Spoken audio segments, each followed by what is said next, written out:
সকলোকে নমস্কাৰ জনাইছোঁ। আজি এটা আমি নতুন ভিডিঅ' লৈ আহিছোঁ আপোনালোকৰ বাবে।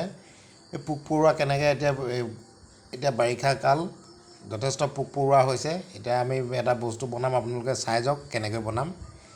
এইটো আপোনালোকে দেখিছেনে? এইটো এটা আঠা। এইটো কিন্তু ফেভিকল আঠা নহয়, এইটো এটা বেলেগ আঠা। এইটো আপোনালোকে বজাৰত পাই যাব। এইটো 80 টকামান লয় বজাৰত। এইটো আপোনালোকে এইটো দেখিছে, বহুত আঠা হয়। এইটো আপোনালোকে সানি পেলাই নিগনি পৰ্যন্ত ধৰিব পাৰে। এইটো আঠা সানি পেলাই আমি আজি পোক পৰুৱা ধৰিম। এইটো দেখিছে, এইটো এটা হ'ল কি, ব্ৰইলাৰ যে পানী দিয়ে, সেই পানী দিয়াৰ এইটো ড্ৰিংকাৰ হয়। এইটো আগতে মই ব্যৱহাৰ কৰিছিলোঁ, গতিকে যথেষ্ট সংখ্যক পোক পৰুৱা লাগি ধৰি আছে। আকৌ মই পুনৰ পাতিম। এইকেইদিন পোক পৰুৱা বেছি হৈছে, বৰষুণ হৈছেতো। আপোনালোকে কেনেকৈ বনাম আপোনালোকে চাই থাকক। এইটো এটা হোল্ডাৰ লৈছোঁ। এইটো এনেকৈ খুলি পেলাই মই এতিয়া ফিটিং কৰিম, আপোনালোকে চাই যাওক। আপোনালোকেও এনেকৈ পাতি পেলাই বিভিন্ন পোক পৰুৱাবিলাক অলপ নিয়ন্ত্ৰণ কৰিব পাৰিব। কাৰণ খেতি বাতি যদি কৰিছে ঘৰৰ ওচৰতে বা ওচৰে পাঁজৰে কৰিছে, তেতিয়াহ'লে তাক নিয়ন্ত্ৰণ কৰিব পাৰিব অলপ হ'লেও। এতিয়া ৱাইৰডাল এনেকৈ ভৰাই দিলোঁ। ওপৰফালে মই এটা ফুটা কৰি ৰাখিছিলোঁ। ইয়াতে মই হোল্ডাৰটো লগাই দিম, আপোনালোকে চাই থাকক। এইটো হোল্ডাৰটো।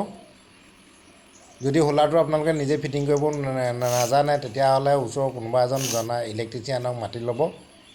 কেনেকৈ ফিটিং কৰে তেওঁ ফিটিং কৰি দিব।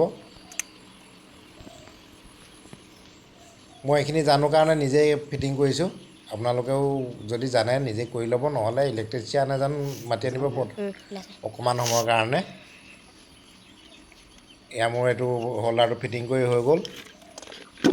এইকেইটা ওপৰলৈ টাইন দিব, হোল্ডাৰটো তাৰ ভিতৰত সোমাই থাকিব। এইটোতে মই বাল্বটো লগাই দিছোঁ। বাল্বটো মই ফিটিং কৰি লৈছোঁ। আপোনালোকে ভালকৈ চাই লওক ভিডিঅ'টো, কোনো স্কিপ নকৰাকৈ শেষলৈকে নিজে বনাই ল'ব পাৰিব। এইটো মই এতিয়া আঠাটো লগাম। এইটোত চাৰিওফালে ভালকৈ প্ৰলেপ এটা দি দিম আঠাটো।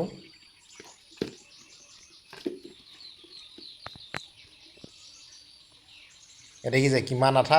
এইটো আঠাত আপুনি ডাঠ কাগজত সানি নিগনি পৰ্যন্ত ধৰিব পাৰে, নিগনি এৰাই যাব নোৱাৰে।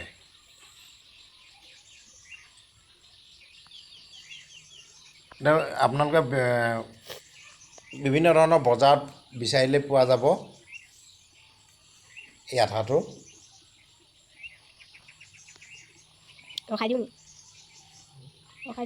এয়া মই ভালকৈ সানি দিছোঁ। ধুনীয়াকৈ চাৰিওফালে সানি দিলেই হ'ল।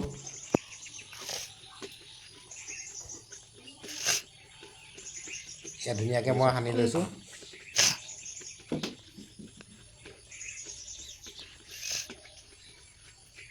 কাৰণ আপোনালোকে ঘৰৰ কাষতে যদি কিবা খেতি বাতি কৰিছে, হয়তো এইকেইদিন যথেষ্ট পৰিমাণে বৰষুণ হৈছে, ৰ'দো দিছে। এনেস্থলত মহ মাখি বিভিন্ন ধৰণৰ কীট পতংগ আহে।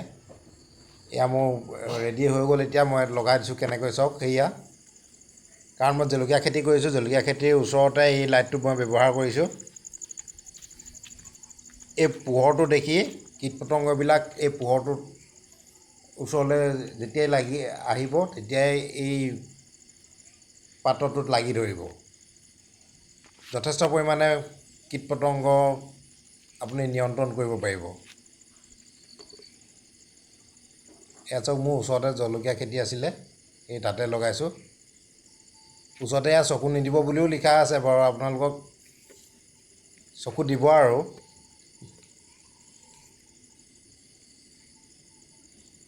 এয়া চাওক, জলকীয়া ফুলি আছে। মই বেলেগ এদিনা জলকীয়া খেতি দেখুৱাম বাৰু আপোনালোকক কেনেকুৱা হৈছে।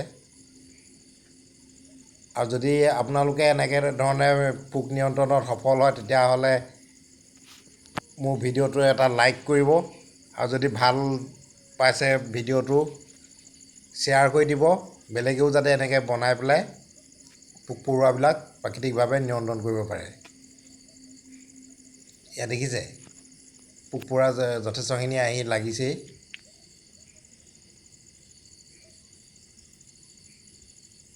এয়া উৰি উৰি ইয়াত লাগি গৈছেহি।